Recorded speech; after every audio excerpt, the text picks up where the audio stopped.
See this question. The sum of the fifth and nth terms of an AP is 30. If its 25th term is 3 times its 18th term, find the AP. हमें given है कि fifth term और ninth term का सम जो है वो 30 है, तो हम लिख सकते हैं A5 plus A9 is equal to 30. इसके अलावा हमें गिवन है 25th टर्म क्या है 3 टाइम्स 8th टर्म, मतलब 8th टर्म का 3 टाइम्स कर दो तो वो 25th टाइम के इक्वल है. दोनों इक्वेशन हमने नोट कर लिया. अब हमें पता है nth टर्म क्या होता है a plus N minus 1d, तो उस हिसाब से A5 क्या हो जाएगा हमारा a प्लस 4d और A9 क्या हो जाएगा a plus 8d is equal to हो जाएगा 30 एंड A25 हो जाएगा a प्लस 24d और 3 ये A8 हो जाएगा a प्लस 7d. ये देखिए A हो जाएगा 2a और 8 और 4 12d is equal to 30 and यहाँ से हो जाएगा a plus 24d is equal to 3a plus 3 7 जा 21d. ये देखिए बन गया हमारा A2 हम कॉमन ले लें तो बन जाएगा a plus 6d is equal to 30 means a plus 6d is equal to हो जाएगा 15. इधर देखिए इधर हो जाएगा हमारा 24d minus 21d is equal to 3a minus a को हम इधर ले आए और d को इधर ले आए, तो ये हमारा हो जाएगा 24 में से 21 गया तो ये हमारा बन गया 3d is equal to 2a. ठीक है, अब देखिए इसको हम लिख सकते हैं a plus 2 into 3d is equal to 15. Equation second इसको सपोज कर लेते हैं, इसको फर्स्ट, तो यहाँ इक्वेशन सेकंड से 3d की वैल्यू पुट कर देते हैं, तो a प्लस 2 इंटू 3d की जगह हम लोग 2a पुट कर सकते हैं इज इक्वल टू 15. तो 2 2 जा 4 और 1 5 इज इक्वल टू हो गया 15. तो हमारा a इज इक्वल टू हो गया 3. ये a की वैल्यू हम पुट कर देते हैं इक्वेशन सेकंड में. पुट इन इक्वेशन सेकंड, जब पुट करेंगे तो 3d is equal to 2 into a की जगह 3 से 3 हमारा कैंसिल, तो d इज इक्वल टू हमारे पास हो गया 2. हमारे पास वैल्यू आ गई. अब हमें बताना है AP.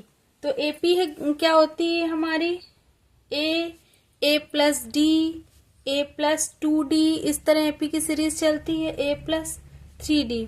तो फर्स्ट 8 हमारा a हो जाएगा 3, फिर a प्लस d मीन्स हो जाएगा 3 प्लस 2 और a प्लस 2d क्या हो जाएगा 3 प्लस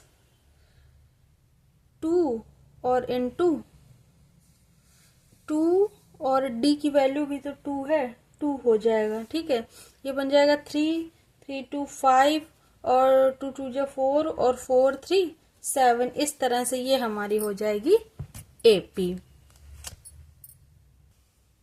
देखते हैं next question. Show that the sum of m plus nth term and m minus nth term of AP is equal to twice the mth term. ठीक है, तो सबसे पहले हमने सपोज कर लिया a फर्स्ट टर्म है, d कॉमन डिफरेंस है AP का. अब देखिए a plus m plus nth term plus a m minus nth term, तो a m प्लस n क्या होगा हमारा a plus m plus n minus 1d. ठीक है, क्योंकि nth टर्म क्या होता है a plus N minus 1d, तो यहाँ m प्लस n है तो m plus n minus 1d हो गया. इसी तरह m माइनस n में हो जाएगा a plus m minus n minus 1d. ठीक है, अब a और a मिला के हमारा हो गया 2a प्लस d, दोनों से कॉमन ले लें तो अंदर आ जाएगा m प्लस n माइनस 1 और plus m minus n minus 1. अब देखिए ये तो हो गया 2a प्लस यहाँ n से n हमारा कैंसिल, m हो गया हमारा 2m और ये हो गया माइनस 2 1 1 मिलाकर. तो जब 2 हम लेंगे कॉमन तो ये बन जाएगा 2a plus 2m minus 1d. दोनों से 2 कॉमन ले सकते हैं तो अंदर आ गया a plus m minus 1d. ठीक है, देखिए तो इसको हम क्या लिख सकते हैं mth टर्म, क्योंकि हमारा a n is equal to क्या होता था a plus n minus 1d, तो a plus m minus 1d mth term हो गया प्रूफ. नेक्स्ट क्वेश्चन है the 17th term of an AP is 5 more than twice its 8th term. मतलब eighth term में अगर हम 5 ऐड कर दें तो ये 17th टर्म के इक्वल हो जाएगा, क्योंकि 17th टर्म हमारा 5 ज्यादा था 8th टर्म से। ठीक है, तो हमारा बन जाएगा A17 is equal to 2A plus 5। अब देखिए 11th टर्म गिवन है हमारा 43। दोनों इक्वेशन हमने सपोज कर ली। इसके पहले अपना let A be first term, D be common difference.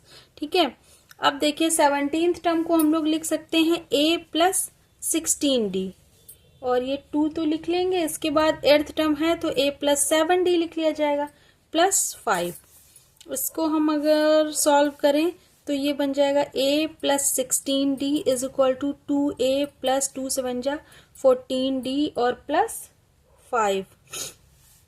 यहाँ से इसको ले आते हैं इधर, 16d minus 14d is equal to 2a, ये a इधर ले आए तो माइनस a प्लस 5 हो गया, मीन्स ये बन गया 2d, और ये a आएगा इधर तो निगेटिव हो जाएगा इज इक्वल टू 5। ये हो गई हमारी फर्स्ट इक्वेशन। सेकंड इक्वेशन देखते हैं, A11 गिवन है, मीन्स इसको लिख सकते हैं हम लोग a plus 10d is equal to 43। इसको सपोज कर लेते हैं second equation. On adding equation first and second, दोनों को ऐड कर देते हैं तो a plus 10d is equal to 43, और ये है minus a plus 2d is equal to 5। जब ऐड करेंगे तो a से a हमारा cancel, 12d is equal to हो गया 48, तो d इज इक्वल टू हमारे पास आ जाएगा 4। अब ये वैल्यू पुट कर देते हैं d की हम किसी एक इक्वेशन में। ठीक है, अगर सेकंड इक्वेशन में पुट कर दें, पुट इन इक्वेशन सेकंड, तो a प्लस 10 इंटू डी की जगह 4 पुट कर देंगे इज इक्वल टू 43, तो a इज इक्वल टू हो गया 43 माइनस 10 4 जा 40, मीन्स a की वैल्यू हमारे पास आ गई 3।